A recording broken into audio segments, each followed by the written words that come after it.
PNP, sandali lamang heta. Philippine National Police, tatauhan daw ang mga solar-powered na irigasyon sa mga kanayunan. Edniel Parosa, please come in. Edniel.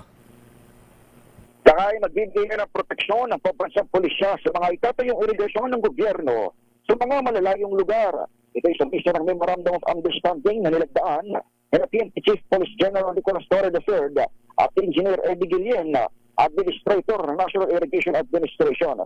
Sa flood racing ceremony sa karami ngayong mawalang umaga, inanunsyo ni Torre na pagkamit sa binuhay na pulis sa barangay na programa para magsilbing proteksyon sa mga bagong pasilidad ng NIA. Partikular silang tatao sa mga geographically isolated and disadvantaged area na karaniwan umanong may banta ng konflik o kagaluhan.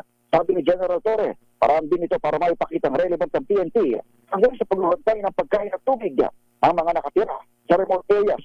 Pakinggan natin ang PNP Chief. This is a convergence of our missions, ours to maintain peace and order and ensure public safety of every Filipino and their families, and theirs to secure the food and water, especially in our most remote, unserved areas. With this MOU, we are not only protecting irrigation projects.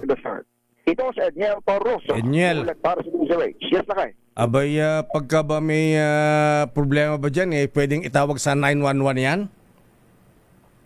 Ay, gano'n na nga Lakay. Kaya lang siyempre kapag isolated area o remote area, mukhang mahihirapan silang 911 sapagkat ang function ng 911 Lakay present pa lamang sa mga urban centers gaya ng Metro Manila at mga cities. Ganun ba?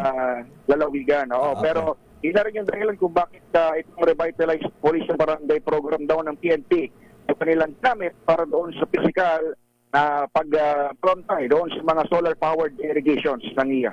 Okay. Okay nga ron. Maraming salamat, Edniel Parosa. Balik sa iyo, Lakay.